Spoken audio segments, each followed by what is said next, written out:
Are you for new elections جی؟ بی بی شاہدہ بی بی آپ بھی نئے الیکشن کروانا چاہتی ہیں؟ کیونکہ مولانا صاحب تو دیکھیں محمود صاحب تو کھل کے بات کر رہے ہیں کہ اب یہ تو پراپر ایک اسٹریٹجی بنانے کی تیاری میں پراپر اسٹریٹجی بنانے جا رہے ہیں یہ لوگ. تو are you for the new elections as well or no? دیکھیے مولانا صاحب نے on the floor of the house کہا کہ اب فارم 45 اور 47 کو ختم کر دینا چاہیے. جو پارلیمنٹ آ گئی ہے ہمیں اسے لے کر چلنا ہے. یہ میں نہیں کہہ رہی، مولانا صاحب کے اپنے الفاظ ہیں آن the floor of the house.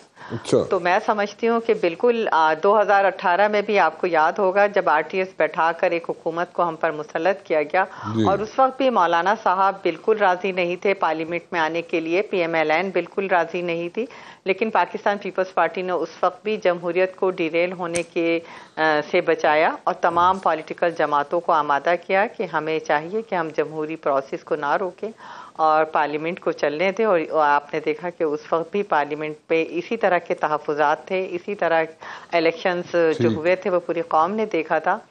تو ہمارا تو نہیں مطلب کہ خیال ہے آپ کیونکہ کہہ مولانا رہے صاحب ہیں خود محمود اس کو صاحب ایڈمٹ کر چکے. محمود صاحب کہہ رہے ہیں I'm sorry I'm cutting you but Mahmood صاحب کہہ رہے ہیں کہ وہ اسٹریٹجی بنانے جا رہے ہیں. آپ کہہ رہی ہیں کہ مولانا صاحب فلور پہ کہہ چکے ہیں کہ جناب اسی حکومت کو لے کے چلنا چاہیے. میں نہیں کہہ رہی، یہ آن ریکارڈ ہے، آپ چیک کر لیں. جی جی آئی نو مولانا صاحب کے اپنے الفاظ. یا بٹ محمود صاحب is seeing that they will pressure mount کریں گے. کیوں یہی بات ہے نا محمود صاحب؟ جی جی آپ کی آواز کٹ رہی ہے رانا صاحب. میں نے کہا محمود صاحب یہی بات ہے نا کہ آپ کہہ رہے ہیں کہ ایک اسٹریٹجی بنائی جائے گی تاکہ نئے الیکشن کی طرف جایا جائے، لیکن فلور آف دا ہاؤس میں مولانا نہیں تو آج بھی مولانا صاحب نے جو چینوٹ میں پریس ٹاک کی اس میں بھی نئے الیکشن کا مطالبہ کیا ہے. تو ہم تو چاہ رہے ہیں، ہمارے تو پہلے دن سے ڈیمانڈ یہ ہے کہ ہم اس الیکشن کو ہم نہیں مانتے. سرے سے الیکشن کیے جائیں جس میں کلیئر الیکشن ہو، جس کو عوام مینڈیٹ دے اس کی حکومت بنے.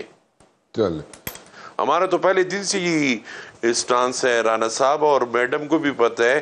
میڈم کہہ رہی ہے کہ مولانا صاحب نے آن دی فلور بات کی. مولانا صاحب کہ آپ پریس کانفرنس نکال لیں، اسٹیٹمنٹ نکال دیں. آج بھی وہی بات کی ہے چینوٹ میں کہ ہمیں نئے الیکشن کی طرف جانا چاہیے. تو اب حکومت ظاہری بات ہے ہم اپوزیشن میں، ہم حکومت میں نہیں ہیں. میڈم حکومت میں ہے، نون کے ساتھ پارٹنرشپ کی حکومت میں ہے، سندھ میں ان کی حکومت ہے. تو ہم تو یہی مطالبہ ہے پورے پاکستان میں کہ نئے الیکشن ہو جائے، شفاف الیکشن ہو جائے. وہ چاہے جس کو بھی vote they, P T I کو دے، جمعیت علماء اسلام کو دے، پیپل پارٹی کو دے، نون کو دے، لیکن اس طرح الیکشن نہ ہو جس طرح 2024 میں الیکشن ہوئے تھے. وہ ہم نے بہت نزدیک سے دیکھے تھے. یہ الیکشن نہیں تھے، یہ سلیکشن تھی.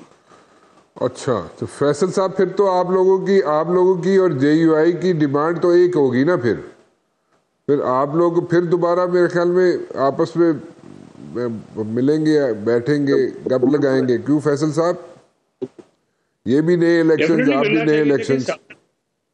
مولانا صاحب انگیجمنٹ کا نام ہے، جتنا بندہ انگیج کرتا ہے اسی طرح ہونا چاہیے. جو مولانا صاحب نے جو باتیں کی وہ بالکل صحیح باتیں کی ہیں. دیکھیے اس الیکشن کے اوپر بہت زیادہ کوشچن مارک ہے.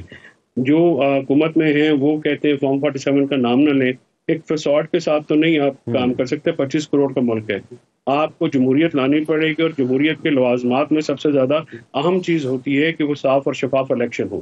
ایسا الیکشن جس کے اوپر آپ کا اعتبار ہو جائے. محمود خان اچکزئی صاحب ہوں یا مولانا صاحب ہوں، دونوں سینئر پولیٹیشینز ہیں، انہوں نے اس الیکشن کو آپشن کا نام دیا. کیا آپ سب کے سامنے جس طرح سے جھلو پھیرا گیا ہے 2024 میں، اس سے پہلے کبھی اس طرح کے کام ہوئے؟ لوگوں کے پرپوزل سیکنڈرز کو اٹھایا گیا، مطلب کہ آپ لوگ کب، مطلب when is the next meeting going to happen Faisal صاحب؟ کیونکہ آپ دونوں تو ایک ہی چیز ڈیمانڈ کر رہے ہیں. میڈم شاہدہ بی بی مسکرا رہی ہیں، پتہ نہیں کیوں مسکرا رہی ہیں، مجھے نہیں پتا کس کی بات پہ مسکرا رہی ہیں، مجھے نہیں سمجھ آ رہا. سر صاف شفاف الیکشن. اچھا ٹھیک ہے. ہیلو، جی فیصل صاحب، جی I can hear you Faisal صاحب. جی I can hear you Faisal صاحب. Sir, I will just render one sentence and I'll back leave. I have to go. میں یہ عرض کروں کہ صرف الیکشن تو نہیں چاہیے نا، صاف شفاف الیکشن چاہیے جن کے اوپر اگر ملک کی بقا چاہتے ہیں، سسٹم کی بقا چاہتے ہیں. تو اس میں اگر آپ لوگ اس میں اگر اسی طریقہ کار سے اگر الیکشنز ہوں گے تو پھر اس پہ پھر آئی بروز ریز ہوں گی. کوئی فائدہ نہیں ہے نا. تو پھر کیا آپ لوگ کیا چینجز کیا لے کے آنا چاہتے ہیں؟ الیکشن کو انشور کرنے پڑیں گے نا. اگر صرف الیکشن ہونی ہے تو الیکشن تو نہیں، صاف شفاف الیکشن ہو جن پہ لوگوں کا اعتبار ہو, لوگوں کی ول آف دا پیپل جو ہے اس کا رزلٹ بھی سارے مانے. یہ نہیں ہے کہ صرف ایکشن کی ایکسرسائز کرا لیں. But I have a different point. ٹھیک ہے, I got your point Faisal صاحب کہ صاف ٹرانسپیرنٹ الیکشنز ہونے کے لیے. I got your point G.